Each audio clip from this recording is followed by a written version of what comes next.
efficient, very few innovations and consider the use, very few innovations and inventions consider the use, the ease of use for persons living with disability. On this week's episode of The Innovator, we feature a group of creative living with disability who have made it their mission to bridge this gap. Take a look.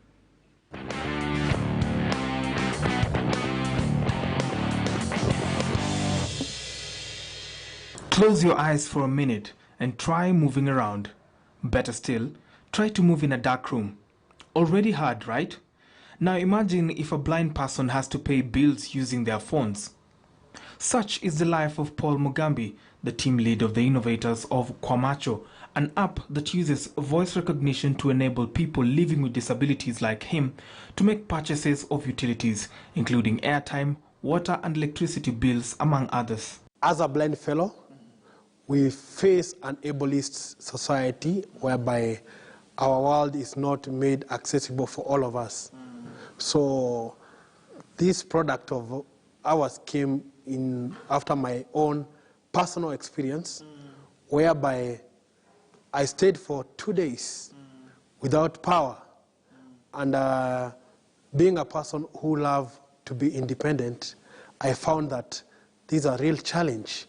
So I started thinking on how I can come up with a solution which can help not just me as a blind person, but being able to help all persons with and without disabilities. And this is how Macho app works. It's a voice-activated application and assistant. So we say KPLC token balance. Your current balance is 240.45 units. Do you want to buy more tokens? So it gives you the balance that you are having on your meter. Then you say, yes, buy more tokens. Sorry, I didn't understand what you just said. So there's a little bit of noise. So you just say, yes, buy more tokens. How much do you want to spend? 100.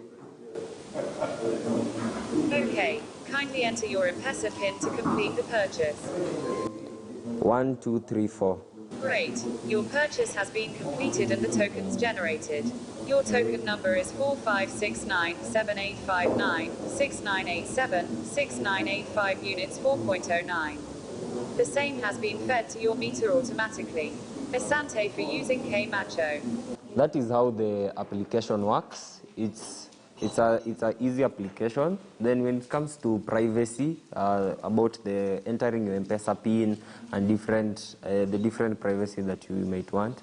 So this is just an example, but the privacy when it comes to input your M-Pesa PIN, it will be voice activated or fingerprint activated according to the different levels of security a person would like. So the 1, 2, 3, 4 example is just an example of how the application will work. And while they strive to innovate and make life bearable for people living with disabilities, the trio admits tons of challenges abound. But the biggest headache in the quest for inclusivity is data access to have vernacular languages loaded on the assistant. We want to be inclusive. So, machine learning is about different aspects. And most assistants that we have do not understand Kiswahili. You only have to speak English and you have to pronounce words in certain ways. So we are having a lot of data to deal with because we want to include every single person. Not every person knows English or Kiswahili. So our machine, we want to teach it to actually know the vernacular. So it's a very long learning process that we're having this assistant to learn about Kenya in itself. Macho is like a personal assistant, like your Google Assistant, Siri, and other forms of assistance, but is an assistant on your phone. So other than a difference from the Google Assistant that opens apps, tells you jokes and different things, Macho is here to actually do things for you.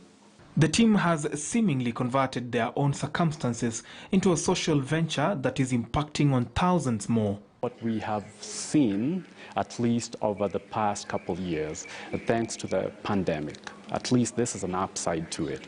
There's been an increased sensitivity sensitivity to the essence of humanity. I think people have been brought to their senses to realize that everyone is vulnerable. And we are not all whole until everyone is safe. Exactly. So the best thing that we can do for each other is just to look out for one another. So we do need social policy makers to pay more attention to that.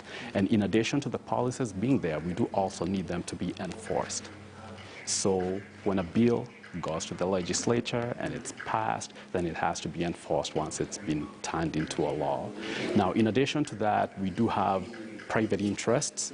So it could be individuals who are in it for commercialism, for profitability, but they too do have responsibility to society. We do see it through CSR, corporate social responsibility, and so much more. There are so many areas that people can actually contribute to improve the lives of, the general welfare of the society at large. I'd like to inspire other young people or even young persons with disabilities to ensure that they get involved and get to collaborate with others, and they'll get there. Amazing. For the Innovator this week on KTN News, I'm Brian George Otieno.